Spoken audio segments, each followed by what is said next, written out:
Pois é, né? Mais uma caminhada.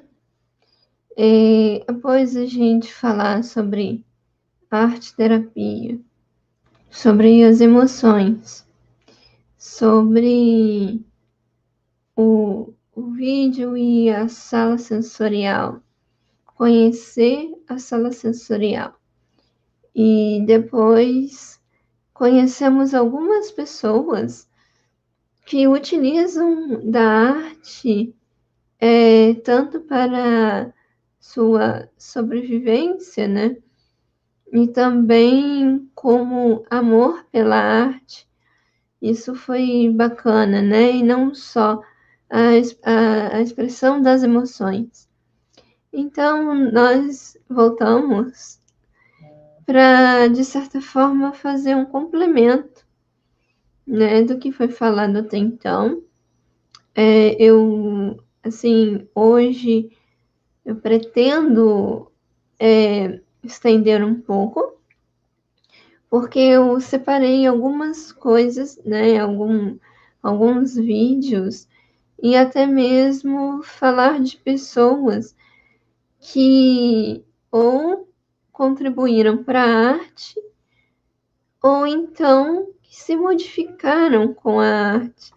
Isso também é bacana da gente falar um pouco sobre isso, né? Porque a gente pensa que só nós temos problemas, né? Mas todos nós temos a nossa caminhada para fazer, né? Os nossos desafios.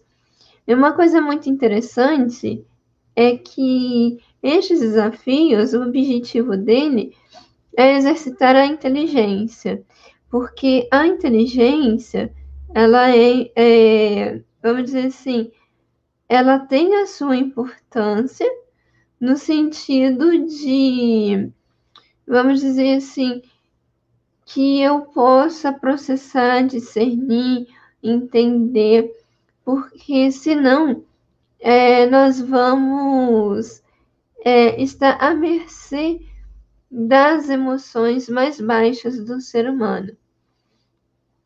E vamos verificar, né, nesse trabalho se a arte é o estudo, a busca, né, e a expressão de uma beleza superior, assim, a arte é apenas subconsciente, ela é uma cartaz, mas o que deve ser eternizada deve ser a arte superconsciente. Ou seja, né, como vocês falaram assistiram a entrevista do Murilo Altafini, ele fala um pouco sobre isso, né, que quando ele se expressa, né, às vezes de forma rápida, pode vir coisas que não tem nada a ver com ele, mas quando ele se expressa de uma forma um pouco mais refinada, né, pode ser vinda de poucos minutos. E uma coisa me lembrei muito do Almir Sater, que a música tocando em frente, ele acessou em segundos, né? Então, é muito interessante a gente verificar as nossas potencialidades, e a gente vai falar um pouquinho sobre elas. Então, na vez, né, em que a gente se falou, antes das entrevistas, a gente falou um pouquinho sobre um cartão postal do Rio de Janeiro, né? Que na verdade são 3, né? Que seria a Pedra da Gávea, o Corcovado e o Pão de Açúcar. E eu vou mostrar para vocês, eu consegui um meio para que o nosso vídeo seja passado e não seja prejudicado, né? Para que a gente possa ver. E nós vamos fazer um exercício, né? A gente viu imagem e som, e hoje nós vamos só ver a imagem. Em alguns vídeos que eu vou mostrar para vocês, eu separei 3 vídeos. Alguns vídeos eu vou poder mostrar o som e a imagem, outros não, né? E eu, assim, é muito interessante, inclusive, Gonçalves Dias, assim, utilizou, né, essa parte para poder escrever a canção do exílio, né, onde ele fala que é gigante pela própria natureza. E o autor do hino nacional utilizou-se disso. E o gigante pela própria natureza, alguns estudiosos se referem a esse complexo de pedras que, inclusive, forma, se a gente puder entender a cidade do Rio de Janeiro, ele forma a maior floresta urbana do mundo, que é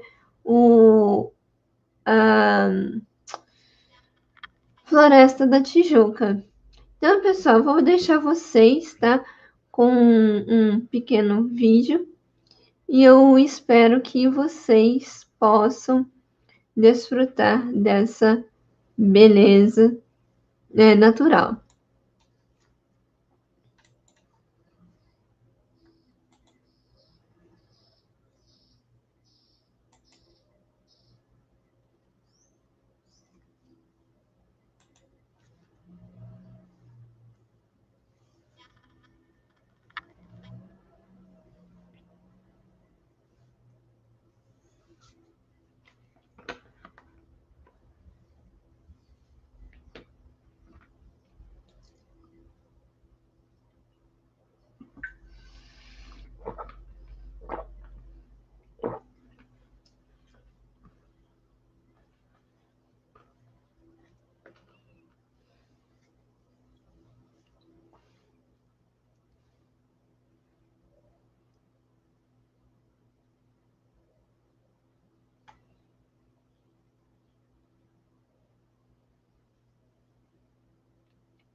Então, voltando aqui, né? Então, eu quis mostrar para vocês, né? O quanto, né, a existência desse gigante de pedra, como ele é reverenciado, né? E ao mesmo tempo mostrar que, vamos dizer assim, a arte, como a gente já vem discutindo, ela está em tudo, né? E assim, eu vou mostrar para vocês uma coisa muito legal, né? Que assim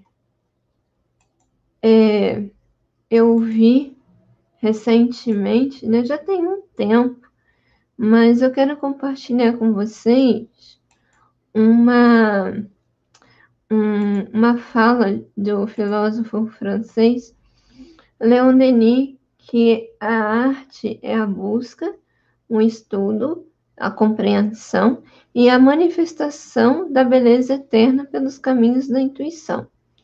E essa quem está pintando aqui é a Nise da Silveira, né? Que engraçado, né? Nós saímos dela no sentido assim de falar do trabalho dela, e agora nós estamos voltando a ela, né, no sentido de agradecimento pela oportunidade de termos aprendido, né, com ela, no sentido assim da gente entender o processo e da gente poder assim mostrar, né, inclusive o artigo que eu coloco aqui é como se ela fala, né, de uma cartaz, né, de uma liberação. E a gente já ouve, né, existe uma frase, né, que diz o seguinte, né, os olhos falam aquilo que o coração está cheio. E a gente mostra esse processo, né, através daquilo que, não só aquilo que a gente fala, mas daquilo que a gente pensa, sente, fala e age. E aí, deixa eu colocar aqui, né, de uma forma um pouco mais para vocês darem uma olhada. Eu achei bastante significativa essa pintura, né? Então, é ela que está fazendo a. E aí, no caso, quando a gente fala, né, que a manifestação da beleza eterna, eu posso falar sobre a expressão do verbo cósmico através da natureza, ou então do nosso próprio pensamento, né, daquilo que a gente tem, do nosso conteúdo. Então, e assim, eu vou mostrar para vocês um outro vídeo, agora esse com som. Vou tirar vocês do castigo, né? E eu vou mostrar para vocês uma outra possibilidade, né? Que, na verdade, eu achei muito interessante que o som, nesse caso, seria o nosso próprio pensamento. E aí nós podemos criar tudo aquilo que a gente pensa, né? A gente não imagina, mas tudo aquilo que a gente pensa, a gente transforma em alguma coisa na nossa vida. Seja ele em forma de algo concreto, ou seja a forma até mesmo de alguma coisa no nosso corpo, né? Então, alguma enfermidade, algum transtorno, ou até mesmo na melhora de alguma enfermidade, de algum transtorno, né? Então, assim, por exemplo, antes a gente, né, eu estava mal, né, e hoje eu estou bem. Então, você muda essa frequência em você mesmo. Então, nós vamos mostrar para vocês agora uma arte utilizando o som audível, né? E a gente sabe também que o som inaudível, as ondas eletromagnéticas, elas também são carreadoras de partículas.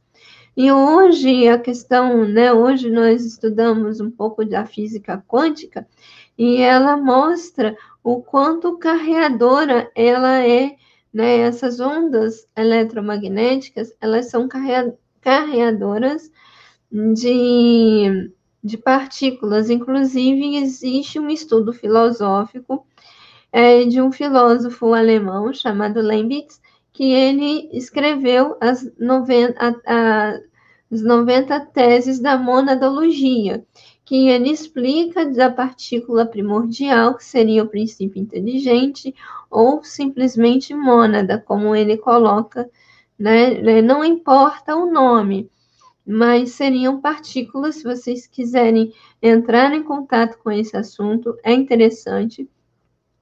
E uma coisa muito interessante também que eu coloco para vocês é a questão da telepatia. Por exemplo, eu estou aqui, ai, nossa, eu queria tanto falar com o ciclano, e de repente o ciclano liga. Isso já aconteceu comigo várias vezes. Não só com pessoas próximas da minha família, como também pessoas que, assim, dentro do meu círculo de amizade, ou até mesmo da escola onde eu trabalho. Aí você pensa na pessoa e fala assim, cara, eu tô querendo pensar na pessoa, né, querendo falar com a pessoa. Aí você fala assim, não, eu quero falar. E de repente a pessoa, oi, Pamela, tudo bem?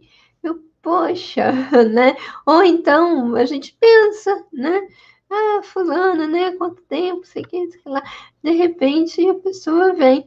Isso é bacana, né? Então, a questão da influência que nós temos em relação a tudo que nós pensamos, tudo aquilo que nós somos. E esse vídeo aqui, ele reflete muito sobre isso que nós estamos falando. E eu vou colocar agora para que vocês possam entender um pouquinho daquilo que a gente está falando.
Então, vocês podem perceber. Quem veio antes, o ovo ou a galinha? Se liga na série, explica aí. Olha que eu abaixei. Então, gente, é o seguinte: vocês podem perceber que ali houve uma vibração, né, que foi feita numa chapa metálica. Essa vibração, ela foi mexendo as partículas que existiam, partículas de areia que existia naquela placa de metal. Você pode fazer essa experiência com água, existem várias experiências dessa na internet, né? Então, você vai aplicando sons mais graves e sons mais agudos. Então, você percebia que ele foi mudando a, a bolinha justamente para você poder mudar a frequência. Então, há quem estude a frequência do próprio corpo, então, inclusive a relação dos sentimentos, das emoções, e exatamente a frequência que nós emitimos. Inclusive, na própria ciência, existe um estudo chamado de campo epigenético, que é um campo vibracional, que não só existe na gente, mas também em tudo que rodeia por nós. Então, segundo os cientistas, é através desse campo epigenético que a gente se comunica, né? Inclusive, tem uma experiência na internet que a pessoa ela é vendada atrás de uma porta. E aí, uma pessoa ela entra e sai, né, dessa porta da casa, e aí ela vai sentindo, mas ela não sente pela visão, ela sente justamente pelo campo epigenético. E muitas terapias, como por exemplo, a terapia da constelação familiar, ela utiliza-se desse campo epigenético para poder inclusive, tem até algumas teorias evolucionistas, como, por exemplo, acho que é o do Lamarck, que há quem diga que ele utilizou desse estudo do campo epigenético, né? Claro que ali foi uma questão mais cega, né? Ela é só pelo tato dele, vamos dizer assim, que ele sentiu. E hoje já é uma coisa mais consciente. Então, a questão da vibração, a gente vai atraindo ou vai repelindo. E o que eu achei mais interessante quando eu assisti esse vídeo é que as frequências mais agudas, as linhas formadas, elas são mais simples do que propriamente as mais agudas, né? Então, engraçado que ele fez do final para o início. Geralmente você vai para o mais agudo, né, do mais grave para o mais agudo. Então, a mandala ela fica linda, fica linda. Eu vou até mostrar uma figura que eu busquei na internet para mostrar para vocês sobre isso. Uma outra coisa também que vale a pena a gente comentar é esse fato da. Eu estava falando que cada emoção ela tem uma frequência diferente. Então, a raiva, a mágoa, né? Então, tem vários campos de estudo, né? Tem pessoas que falam que isso é fora do método científico, mas como nós, como, por exemplo, assim, não teria, entre aspas, comprovação científica tá? Mas são estudos e são possibilidades que nós estamos colocando aqui, né, para que a gente possa mostrar que a arte é uma expressão e que não só existe a nossa arte, mas existe também a própria arte da natureza, né? Inclusive, eu gostei muito de um vídeo, ele é fantástico. Se vocês puderem, assistam, que é o Donald no País da Matemática, ou da Matemática. E ele fala dessa padronização da natureza, né? Então, e a explicação para essa padronização da natureza é essa questão dessas frequências, né? Dessas, vamos dizer assim, dessas partículas ínfimas, né? Então, existe a questão da teoria das cordas, né? Então, existe tudo isso.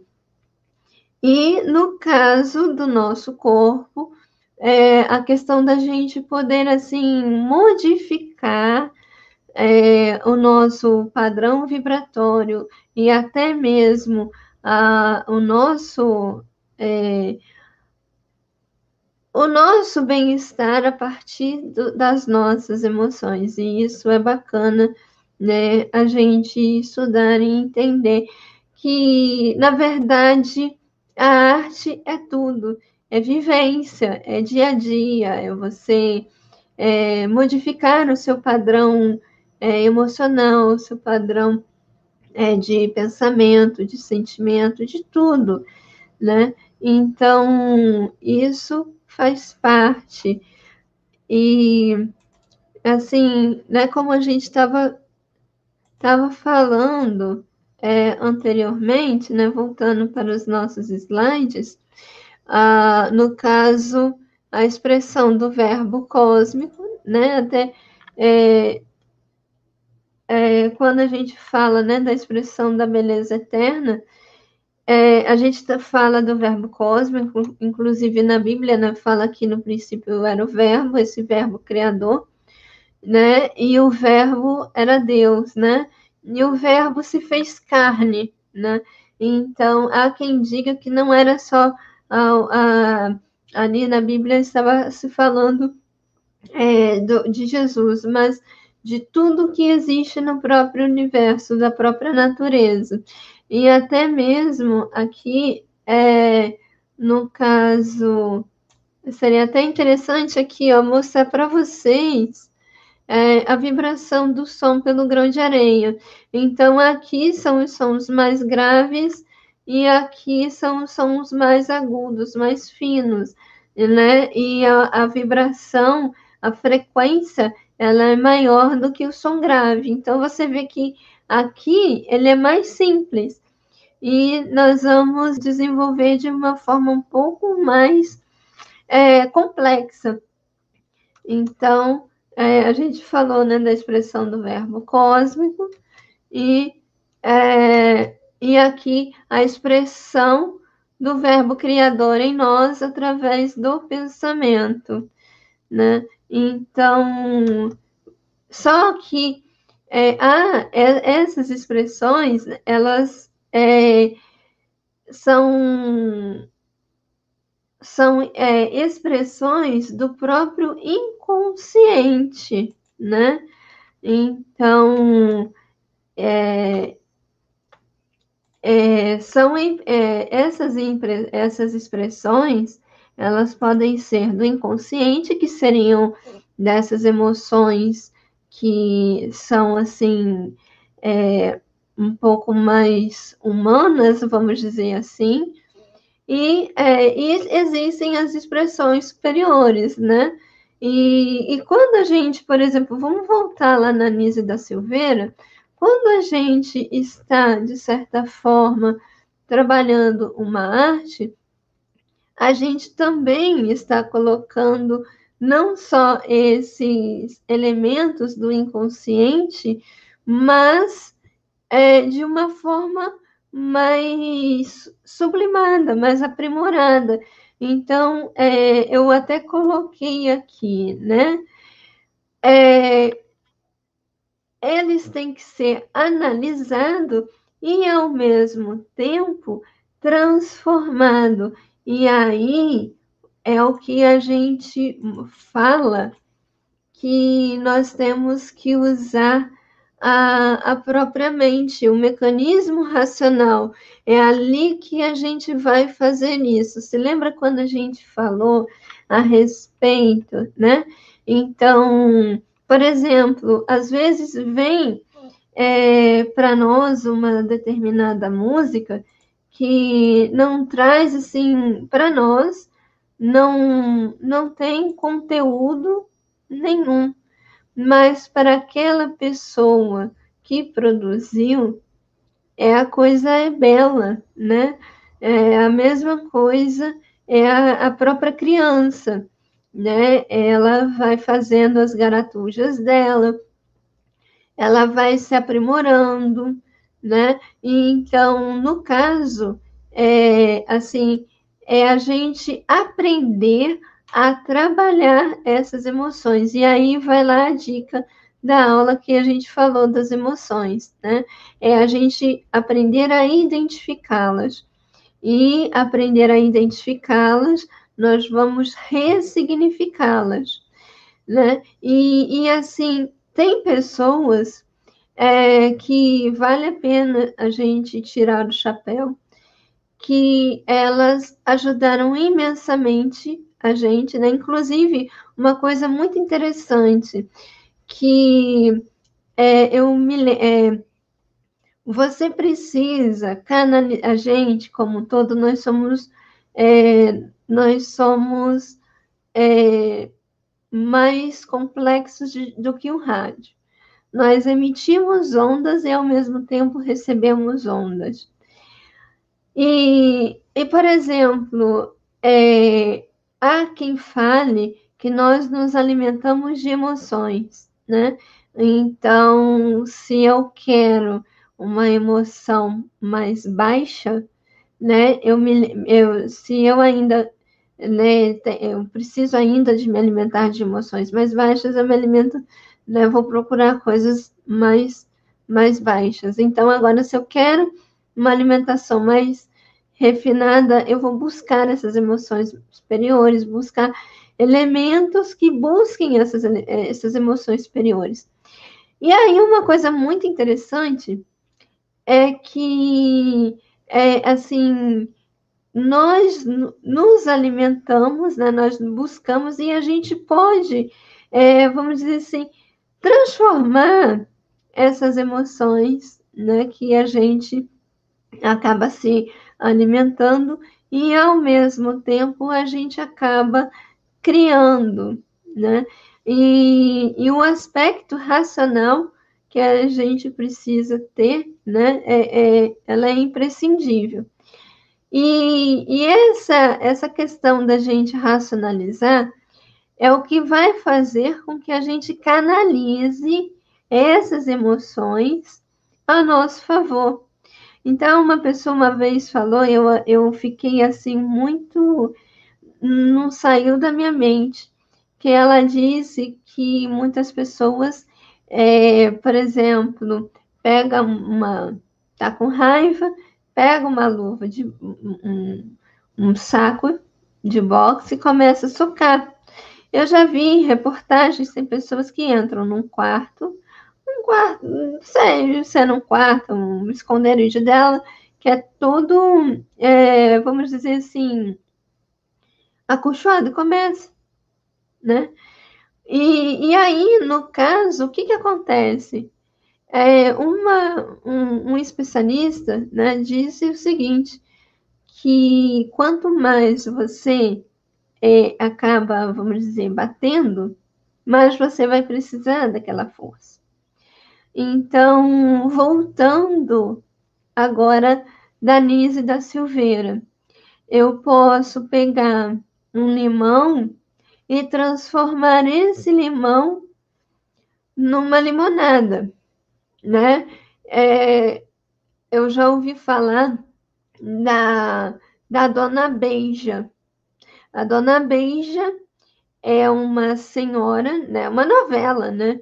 Me disseram, né, que a pessoa deu para ela estrume e ela transformou o estrume numas flores e deu a ela. Não sei se é da novela, mas eu já ouvi essa história, né? Então, você transformar a pegada, né? Agora, a dica do momento é esse, é você transformar, aprender a transformar a, o, a caminhada, né? Aquilo que você está fazendo numa coisa boa, né? E isso que é o bacana da gente fazer na nossa vida, em tudo. Claro, tem momentos que a gente vai liberar os cachorros, vai, né?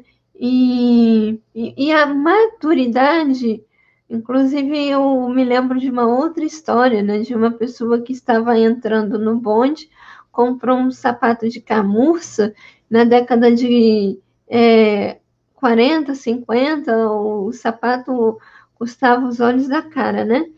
Então, a pessoa, ela entrou no bonde e teve uma pessoa que pisou propositalmente, depois ele foi saber, propositalmente no sapato dela.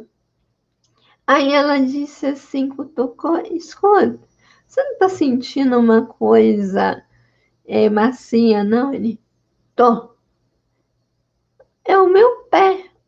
Ah, por favor, poderia tirar o seu pezinho do meu pezinho que está doendo? Aí ele tirou. E ficou uma cratera, né? E ele não podia fazer nada ali, né? Não me lembro o que ele fez com o sapato. Só sei que meses depois ele foi saber que aquela pessoa estava querendo arranjar briga com ele. Então, porque ele estava passando por problemas. Então, se a gente, entre aspas, revida com briga, né, a coisa sempre aumenta. Mas se a gente transforma aquele momento num momento mais brando, fica muito melhor.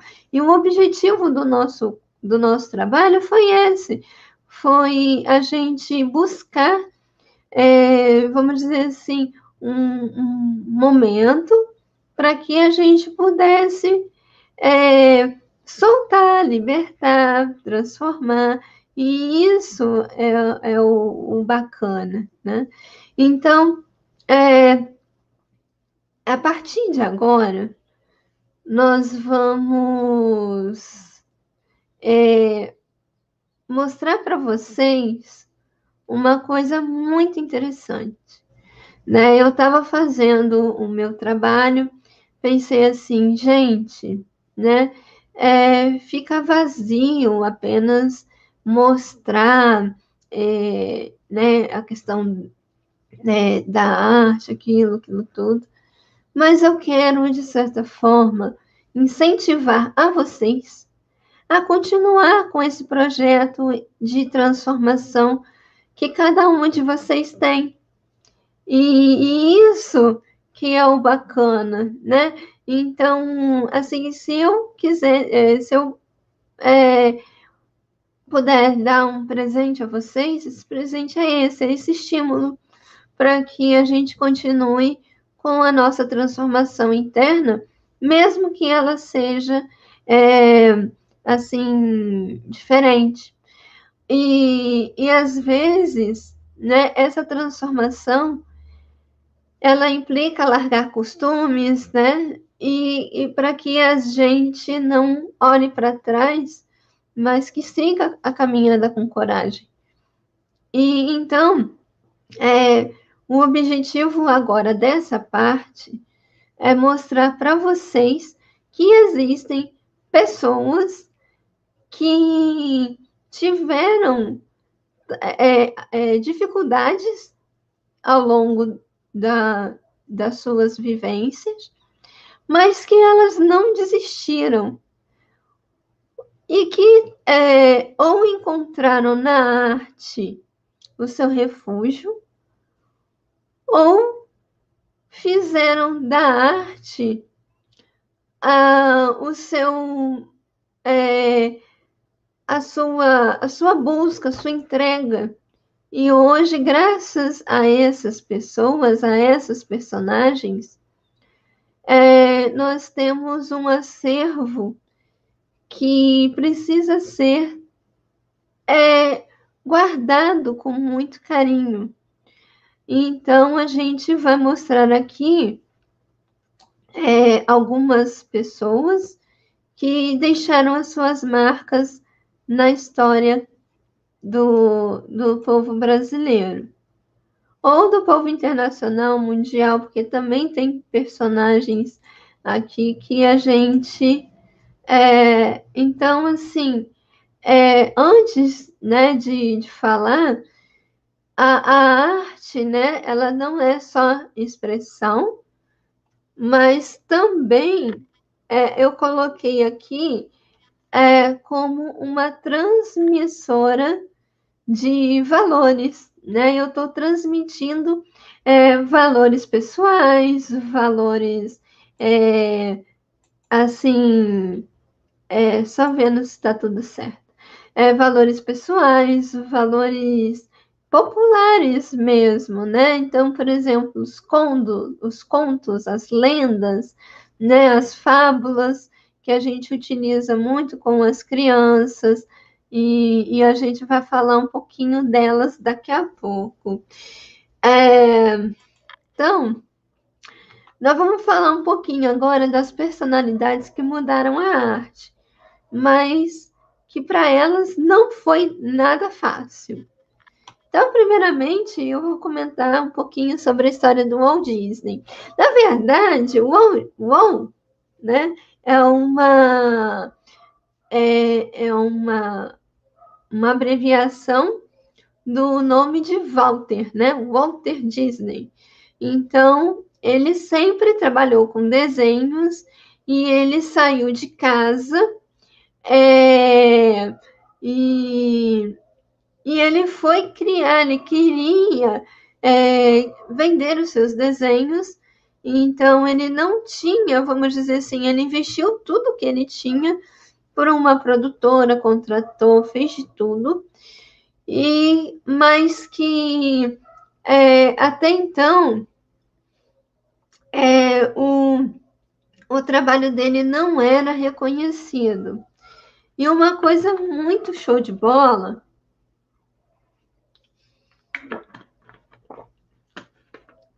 que não havia na época desenho animado como existe hoje. O que acontece? O desenho que existe hoje foi retirado dos filmes. Então, por exemplo, tinha assim curta-metragens antes dos filmes, porque eles vendiam música clássica. Então, vamos dizer assim, o Walt Disney, ele fazia esses desenhos, né? E então, no caso, não havia saída. E o primeiro personagem ele investiu tudo que ele tinha foi o Mickey, que deu sucesso para o Walt Disney. E quem deu o nome de Mickey foi a esposa dele, que não seria Mickey, seria um outro nome, que esse nome não... segundo ela, não emplacaria, né? Era um outro nome. E o Walt Disney, ele ficou muito conhecido também de trazer, né? Depois de estourar o Mickey, depois veio o Donald, né? O Pateta. Ele começou a explorar os contos infantis, inclusive por conta das filhas. E um dos trabalhos, um dos primeiros trabalhos que foi para o cinema foi a Branca de Neve. Então, ele pegou esses contos infantis, ele pegava os direitos, né, e colocava assim, porque na verdade esses contos que hoje a gente verifica da Cinderela, né, foi basicamente, né, trabalho dele e de outras pessoas que amenizaram a situação, porque assim, o Chapeuzinho Vermelho, por exemplo, é, eu não me lembro exatamente, mas parece que, assim, tinha na própria história, tinham massacres, tinham assassinados, né? Inclusive a Gata Borralheira, né? Que era o nome da Cinderela, era justamente por causa dos borrões de cinza que caíam sobre ela, né, os borralhos, né, das cinzas. Então, é, e esses contos, né, infantis foram sendo adaptados, e isso é totalmente possível de ser feito, né? Tanto é que há aquilo que a gente chama de adaptação curricular. O que seriam essas adaptações curriculares? Não é você adaptar, colocar dentro daquilo que o seu aluno consegue absorver, e essa adaptação curricular, ela não deva ser feita apenas para aquelas crianças com necessidades especiais, ou então com algum tipo de impedimento, mas para todos, né? E aí, claro, você vai adaptar conforme também a turma possa assimilar aquele conteúdo, né? Inclusive, eu acredito que agora, né, daqui para frente, por conta da defasagem que a questão da pandemia está criando pela impossibilidade das crianças irem à escola, né, esse processo, inclusive, né, até mesmo o processo de aquisição emocional, né, tudo isso vai ajudar muito no desenvolvimento do aluno, né, e de tudo que está acontecendo. E uma coisa muito legal é a gente falar um pouquinho de uma das histórias que deu mais trabalho para o Walt Disney fazer, que é a Mary Poppins, né? Que a Pamela Travel não é, me parece que não é o nome dela. O nome dela é outro, que ela chamava de Pamela Travel, né? No sentido como um nome artístico, um pseudônimo para escrever Mary Poppins, que na verdade é a vida da Pamela, que foi uma vida difícil, uma vida conturbada, que o pai ficou desempregado porque bebia. E o Walt Disney demorou 20 anos para trabalhar a Pamela, para poder ela ceder os direitos autorais para que pudesse fazer o filme Mary Poppins, que é totalmente diferente do livro, porque ele coloca um sabor mais adocicado à personagem. Eu não assisti ainda ao filme, né? Eu não achei ainda para assistir, mas assim, o Walt Disney, ele fazia isso justamente não só pensando na criança em si, mas nas filhas dela. Aí você vai perguntar assim, mas como você sabe disso? É porque eu assisti a esse filme aqui. Walt Disney, né, nos bastidores de Mary Poppins, não é um filme comum. Eu assisti no cinema, só para vocês terem uma ideia, eu assisti esse filme com 5 pessoas. 5 ou 6 pessoas no cinema. E foi assim, estreava, né? Na época estreava na sexta, e no sábado só tinha 5 pessoas. Não foi um filme assim. Eu soube por um acaso desse filme. Eu falei para minha mãe que queria assistir, porque a vida do Walt Disney, eu sempre queria entender quem era o Walt Disney, eu não sabia. Inclusive, eu não coloquei aqui, mas a vida do Walt Disney eu assisti na Netflix. Não sei se ainda tem na Netflix, mas é o Walter antes do Mickey. É muito interessante o filme. Vale a pena também, que você entende, né, como é que surgiu esse império hoje, né, que hoje o Walt Disney, não sei como é que aconteceu, comprou a Marvel, a Pixar e tantos outros, e se não fosse essa parceria com a Pixar, né, o Walt Disney hoje não, os estúdios Disney já não estaria mais, né? Então, e na época do próprio desse filme, né? Quer dizer, na época em que a Pamela ela estava sendo sondada pelo Walt Disney justamente para poder dar a ele os direitos autorais, ele já tinha a Disneylândia, né, o parque da Disney, e uma coisa muito interessante, ela era uma pessoa muito fechada, justamente pelo peso da sua vida, que foi difícil e que foi biografada através de Mary Poppins, né? Que ela era uma babá, né? Ali era uma babá.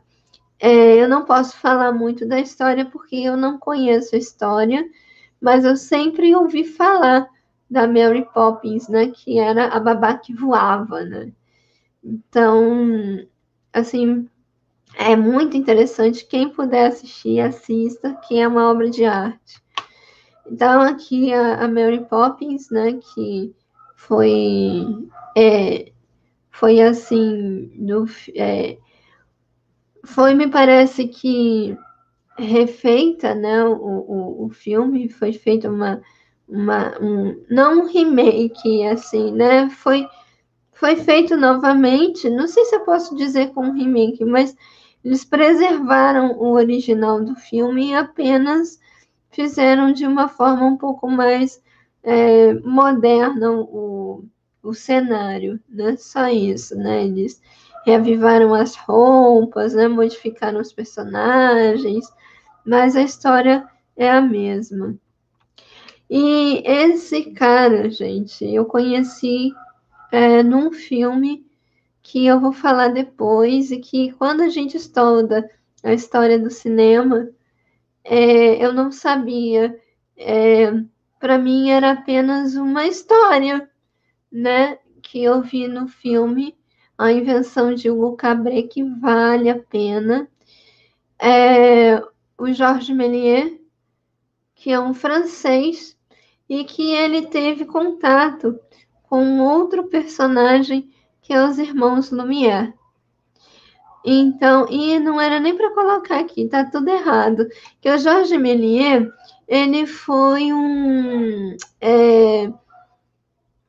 ele era um mágico.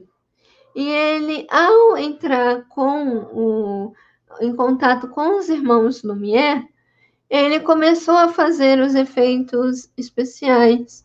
Então, ele tinha a ideia da mágica, então ele usou os recursos ilusionistas justamente para poder, vamos dizer assim, criar um novo cenário. Inclusive, teve um filme que eles coloriam à mão. Foi o primeiro filme colorido, esse 1818. e infelizmente, né, o trabalho dele foi desfeito com a Segunda Guerra Mundial, né? Quer dizer, desculpa, com a Primeira Guerra Mundial. E você pode assistir isso em A Invenção de Hugo Cabret, que é fantástico o filme. Você imagina assim um filme triste, né? Aqueles filmes que a criancinha é largada no meio da estação ferroviária, né? E aí depois o desfecho assim é incrível. Nossa, eu adorei o filme, fiquei assim encantadíssima. Quando eu conheci a história do Georges Méliès, eu falei assim, nossa, eu me lembrei justamente do filme, né? Então, vale a pena. Inclusive, eu falei, né, dos irmãos Lumière, que foram os responsáveis. Esse foi o primeiro filme, né, que foi justamente a chegada de um trem de uma estação. Então, porque eles tinham um cinematógrafo, que era um projetor e que ao mesmo tempo filmava. Então, e eles tinham, eles eram comerciantes, então eles passavam para frente. E o Georges Méliès, ele ajudou bastante o, ajudou muito esses irmãos para poder trazer a arte entre nós. E eu acho que existe também um filme antigo, né, da minha época de criança. Eu vi uma vez só o tema, né, que era o Cinema Paradiso, que dizem também que fala um pouco da história do cinema. Então, assim, vale a pena, né, a gente falar um pouco sobre essa parte, porque, assim, para eles tudo isso aqui para gente, besteira, né? Hoje nós temos, né, os streamers, né? Mas antigamente, quem era da década de 80, 90, não sei se 90, mas o povo das antigas, né? Sabe da febre das locadoras, né? E aí depois vieram os DVDs e hoje já não existe mais locadora por causa justamente desses streamings. Mas, assim, uma vez eu estava assistindo um programa falando que essa questão da gente, vamos dizer assim, desse, desses streams, né, dessas assinaturas pela internet, ela tende a saturar-se também, e uma outra alternativa vem pela frente e a gente não sabe qual é, né? E hoje eu nem sei se existe aparelho de DVD para vender no mercado, né? Assim, eu acredito que sim. Ou então, nem sei se, por exemplo, né? Antigamente tinha os computadores vinham com disquete, né? Depois vieram com CD-ROM e com DVD. E agora eu não sei, porque já vem computadores que não tem nem entrada para DVD, tudo online, né? Então, assim, como né, o nosso dia a dia, ele vai se modificando. Bom, aí no caso a gente já chega um pouco para a literatura infantil, né? Não, Monteiro Lobato fala um pouquinho desse personagem, né? Que trouxe muito encantamento para as crianças, principalmente nos anos 70, 80, que foi televisionado as histórias dele. Na verdade, ele falou muito da região que o pessoal de São Paulo chama essa região do Vale do Paraíba Paulista de Vale Histórico, né? Então, eles falam muito. Inclusive, foi uma região cafeeira, inclusive Bananal, essas cidadezinhas, Arapeí, ele falava muito nas suas histórias, né? Inclusive, houve novelas ali gravadas, né? Principalmente tem uma fazenda em Bananal que várias novelas já foram gravadas ali, eles só mudam a cor, né? Eles só pintam e utilizam o mesmo cenário. Mas o Monteiro Lobato, ele se tornou advogado e, assim, ele teve momentos difíceis por ele ser um revolucionário da vida dele, né? Na época, né? Ele chegou a ser preso e colocado em silêncio, justamente por ele ser um visionário para a época. E aí eles falaram que poderiam calá-lo, mas poderiam calá-lo, mas não ia calar o pensamento dele. Isso eu ouvi com 11 anos de idade, quando eu fui assistir uma peça de teatro. Nossa, eu não esqueço disso até hoje, né? Engraçado, né? Tem coisas que marcam a gente. Bom, então, né? Inclusive, o Monteiro Lobato, ele é de Taubaté. E no caso, existe, né, o sítio do Monteiro Lobato, e ele mostra, né, nas histórias dele, inclusive tem a história do Jeca Tatu, né? Então, assim, ele mostra através das suas histórias um pouco da região onde ele morava, né? Falava um pouco, né? Inclusive no sítio do Pica-Pau Amarelo, ele trouxe, né, muitos ensinamentos para as crianças. Bom, continuando. Agora nós vamos falar de personagens que a arte mudou a vida, né? Vamos dizer assim, os primeiros foram aqueles que mudaram a arte, né? São os personagens que mudaram a arte. E agora nós vamos falar dos personagens que a arte mudou a vida. E uma delas, né, foi Clarice Lispector, que ela foi advogada, né? Inclusive ela,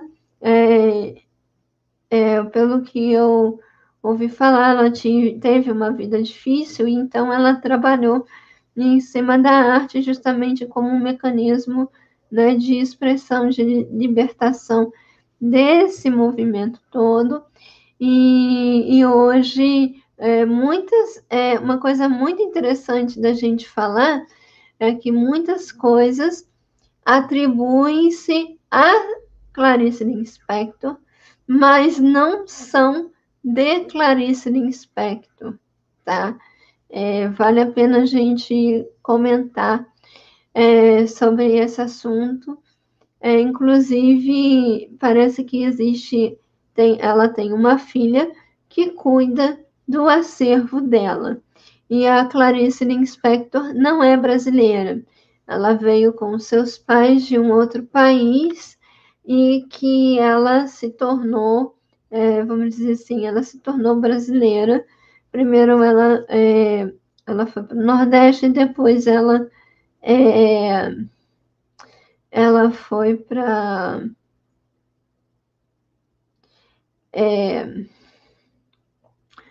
para o Rio de Janeiro, né?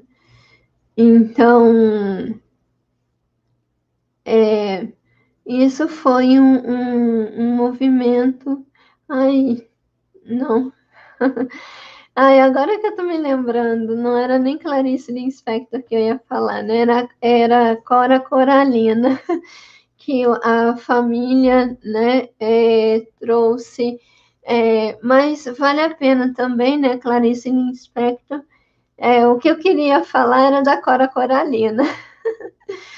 né, que a filha dela hoje tem um acervo e que muitas das coisas que a mãe escreveu, né, e a Cora Coralina, ela foi dona de casa, né, mas a Clarice Lispector, ela também não deixa de ter seu mérito, porque ela também teve a sua luta, o seu processo de superação também, né? Inclusive saindo de um país desconhecido para vir para outro, né? Também. Mas o que eu queria falar é da Cora Coralina, que ela fala, né? Que feliz do homem que consegue transferir aquilo que ela consegue, né, aprender. Porque o que acontece, né? A gente atribui, inclusive hoje, muito no universo digital, a gente atribui a uma outra pessoa aquilo que não nosso, né?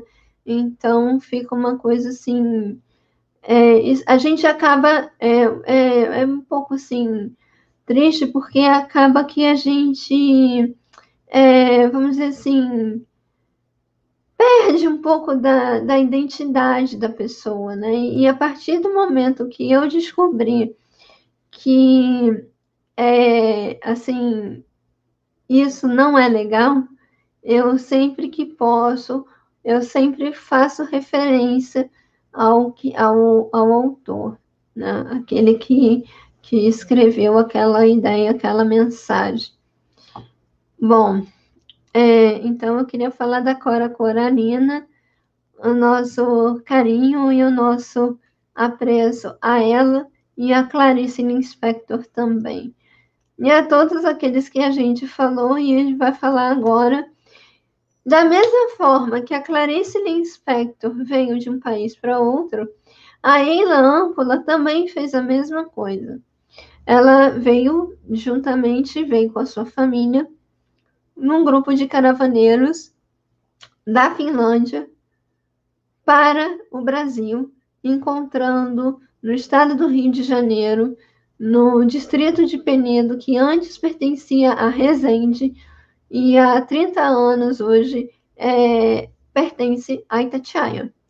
Então, a Eila Ampola, ela com o auxílio de Cândido Portinari, ela construiu a sua os seus quadros em forma de tapeçaria. E eu achei assim bacana, acabei fazendo um trabalho que fez lembrar o trabalho dela, né? Eu achei assim muito interessante e eu vou depois colocar para vocês, né? Assim, eu vou anexar, lembrando que esse trabalho todo, esses slides que eu estou mostrando, ao final da apresentação, eu vou enviar para vocês como um presente, né? E como um carinho, uma gratidão pelo trabalho desenvolvido. E não melhor falar de Charles Chaplin, né?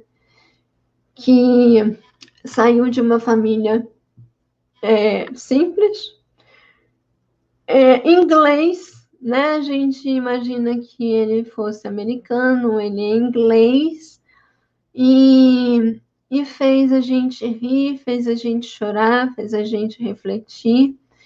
E o mais interessante que o último filme que ele fez como Carlito, né?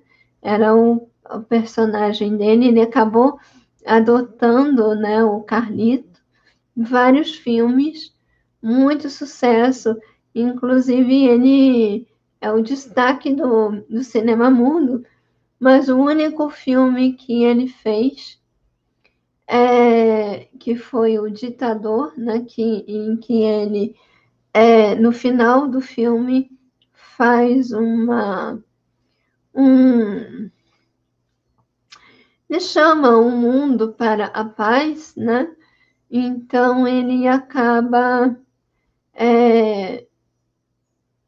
ele acaba findando, e existem outros filmes que ele depois fez, né? Começou a ter alguns problemas, que ele teve que sair dos Estados Unidos em questão de política, né?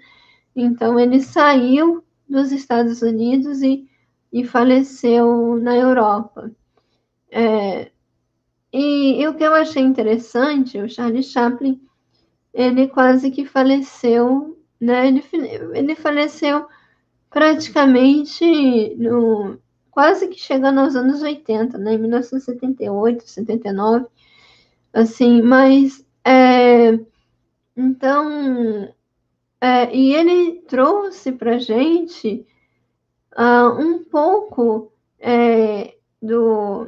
daquilo que ele era, né? Daquela figura simples. Inclusive, eu assisti a um filme dele que eu achei fantástico, que foi Tempos Modernos, né? Criticando um pouco da questão da automatização, né? Dessa questão da intensa industrialização. Então, ele fala um pouco sobre isso.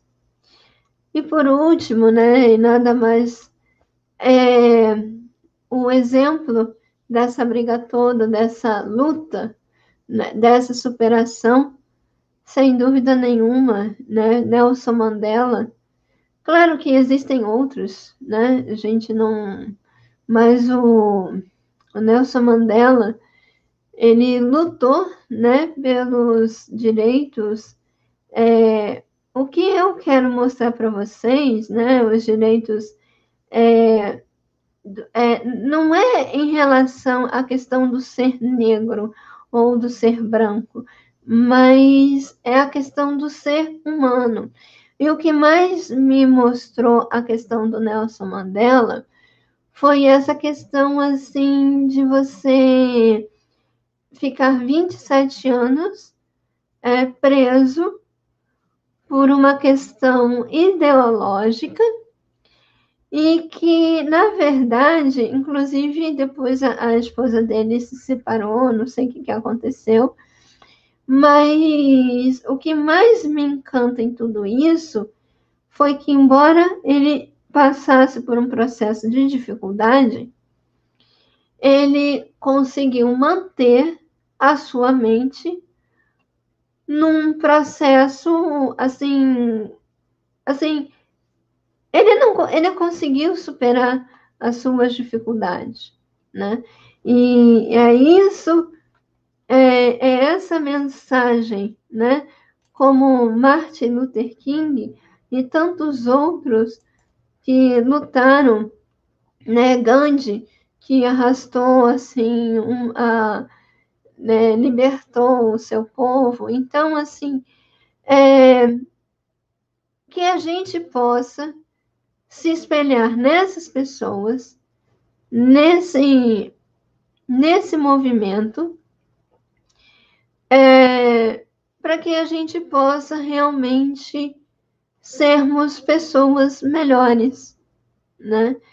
Então, assim, eu agradeço imensamente todos esses momentos em que nós pudermos estar juntos, né? Lembrando que nós temos ainda mais 2 encontros, um para falar sobre o filme Renoir e outro para fazer as nossas considerações, que é muito importante, né, essa participação de todos, para que a gente possa trocar experiências, figurinhas, né? Não deixe de comentar, de curtir, de compartilhar, de comentar, que esse comentário é muito importante, ok? Então, eu fico emocionada, termino esse trabalho emocionada, no sentido de que eu não só estou falando para vocês, eu também estou falando para mim, e cada célula do meu corpo, cada molécula, ele está recebendo essas informações. E a gente só tem a nos transformar. E eu quero deixar para vocês uma mensagem, que é a mensagem da água. Eu vou, assim, eu vou precisar, em alguns momentos, abaixar e aumentar, ou o volume, ou acelerar um pouco o vídeo, para que ele não derrube.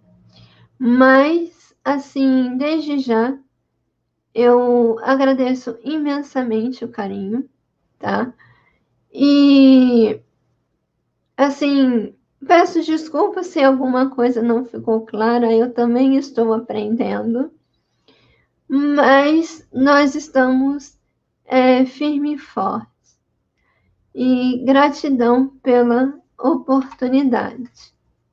Então, nós vamos mostrar para vocês um pouquinho da mensagem. Alguns já devem ter visto.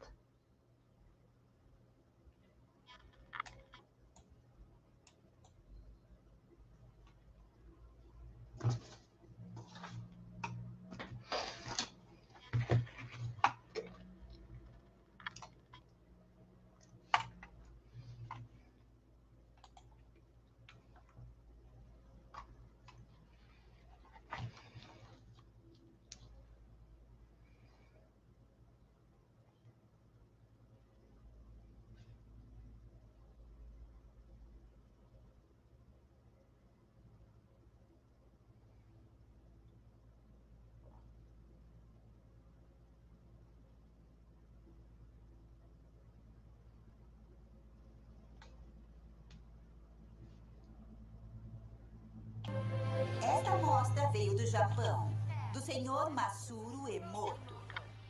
O senhor Emoto ficou terrivelmente interessado na estrutura molecular da água e o que a afeta. A água é o mais associativo dentre os 4 elementos. O senhor Emoto pensou que poderia responder a eventos não físicos. E realizou então uma série de estudos, aplicou estímulos mentais e a fotografou com um microscópio de campo escuro. Essa primeira foto é uma foto da água de Fujiwara. E essa foto é a mesma água após receber uma bênção de um monge zen budista. Referência Fujiwara após o resto Ela cheia de fotos. O senhor Emoto imprimiu palavras, colocou-as nas garrafas de água destilada e deixou-as por uma noite. Essa primeira fotografia é uma foto da água destilada pura, só a essência de si mesma. Essas fotografias no sequência, como podem ver, são todas diferentes. Esse é o Chi do amor. Chi do amor. E aqui podemos ver o Ricardo. E pode ver onde ele colocou a palavra nessa garrafa. Primero hice un experimento con 2 palabras, que es gracias y estúpido. Como cada palabra escrita pegamos en la botella desde donde sacamos la muestra y después sacamos el cristal. Entonces, en caso de las gracias, salió un cristal bien formado. En caso de estúpido, salió un cristal deformado. Grilando Delante del agua de un día, reposando, poniendo diciendo las palabras como amor y gracias, ya que el agua nos transporta la energía. Pues de esa manera, esas sustancias que vitalmente son negativas, pues se pueden neutralizar. Y antes de beber, agitar un poco el agua, pues de esa manera el agua se activa, con lo cual es lo que se podría hacer en el nivel individual.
Então, a gente,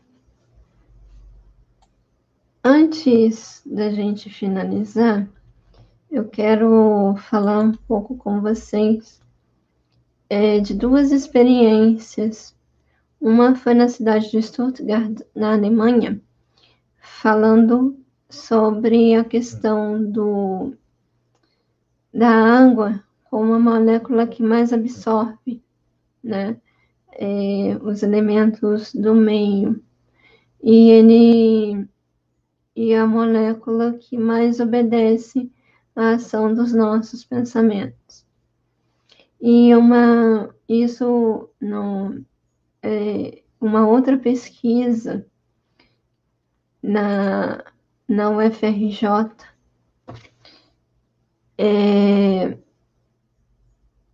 foi em 2011.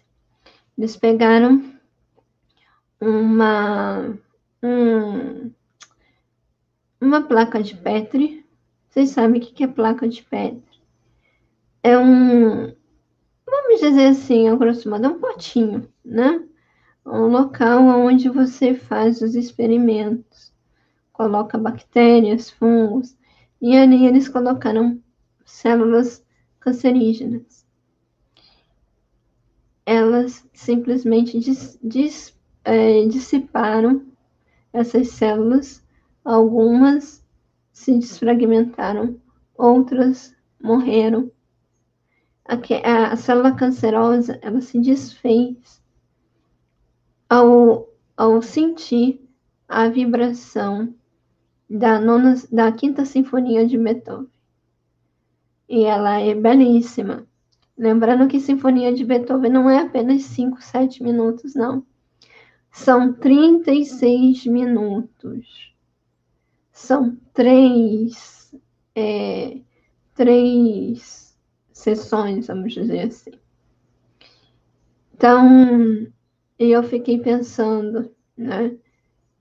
Se isso a gente é capaz de fazer com a água de fora, o que a gente não faz com a água de dentro quando a gente cultiva bons pensamentos, bons sentimentos e a gente libera boas emoções.